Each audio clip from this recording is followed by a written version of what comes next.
Assalamualaikum warahmatullahi wabarakatuh. Yang terhormat Bapak Ahmad Jamil selaku dosen mata kuliah Pendidikan Agama Islam. Perkenalkan, nama saya Muhammad Alif Diandri dengan NIM 41421010018. Di sini saya akan mempresentasikan kisah Nabi Sulaiman alaihissalam. Kisah Nabi Sulaiman alaihissalam. Nabi Sulaiman alaihissalam adalah salah satu keturunan jin juga yang menggantikan Nabi Daud alaihissalam sebagai raja. Sejak kecil, Nabi Sulaiman sudah menunjukkan kecerdasannya dan ketajamannya dalam berpikir serta bijaksana dalam mengambil suatu keputusan. Ketika Nabi Sulaiman cukup usia, Allah mengangkatnya sebagai nabi dan rasul, serta menjadi raja di kerajaan Israel. Nabi Sulaiman tidak hanya berkuasa atas manusia, tetapi semua makhluk, baik binatang maupun jin. Tak heran Nabi Sulaiman juga memahami semua bahasa binatang. Dikenal sebagai raja yang kaya raya, Nabi Sulaiman mempunyai istana sangat megah serta indah. Istana itu dibangun dengan gotong royong oleh jin, binatang, dan manusia. Dikisahkan Nabi Sulaiman yang memahami bahasa binatang pada suatu ketika akan melewati suatu tempat bersama pasukannya.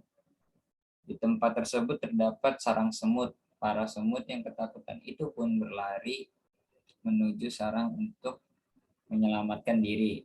Mendengar suara semut yang ketakutan, Nabi Sulaiman alaihissalam memerintahkan pasukannya untuk berhenti menunggu semut-semut itu masuk ke dalam sarangnya dan berpesan agar pasukannya berhati-hati supaya tidak menginjak semut. Kisah lain pada Nabi Sulaiman adalah tentang Ratu Bilqis yang memimpin negeri Saba. Ratu Bilqis yang memiliki kerajaan yang luas dan rakyatnya hidup makmur. Namun mereka disesatkan oleh iblis sehingga tidak menyembah Allah, melainkan menyembah matahari. Kepada burung hudhud yang mendengar kabar tentang Ratu Bilqis, Nabi Sulaiman mengirimkan surat untuk Ratu Bilqis. Setelah surat dibaca, Ratu Bilqis memanggil seluruh punggawa dan penasihat kerajaan. Konon Ratu Bilqis tidak ingin terjadi peperangan yang hanya merusak keindahan istana dan merugikan rakyat. Ratu Bilqis memilih untuk mengirim hadiah kepada Nabi Sulaiman. Jika Nabi Sulaiman menerima hadiah tersebut, maka Ratu Bilqis akan menganggap bahwa Nabi Sulaiman hanyalah seorang raja yang senang menerima hadiah. Namun, Nabi Sulaiman menolak hadiah dari Ratu Bilqis karena ia memiliki harta benda yang jauh lebih bagus dari hadiah tersebut. Nabi Sulaiman pun berpesan pada utusan Ratu Bilqis agar memeluk agama Allah dan meninggalkan menyembah terhadap matahari. Nabi Sulaiman mengatakan, jika Ratu Bilqis dan rakyatnya mau memeluk agama Allah, maka kerajaan Saba akan selamat. Setelah utusan tersebut kembali ke negeri Saba, Ratu Bilqis memutuskan untuk mendatangi kerajaan Nabi Sulaiman. Mengetahui perjalanan Ratu Bilqis menuju ke negerinya, Nabi Sulaiman bermaksud menunjukkan suatu mukjizat kepada Ratu Bilqis sebagai arti atas kenabiannya, yaitu dengan mendatangkan singgasana Ratu Bilqis. Ketika Ratu Bilqis telah tiba, Nabi Sulaiman alaihissalam bertanya, apakah singgasana ini serupa dengan singgasana kerajaanmu? Ratu Bilqis menjawab, ya, sepertinya memang milikku. Setelah memeriksanya, Ratu Bilqis membenarkannya bahwa singgasana itu adalah miliknya. Ratu Bilqis pun mengatakan bahwa dirinya telah mengetahui kekuasaan Allah dan kenabian Nabi Sulaiman sejak burung hudhud membawa surat untuknya.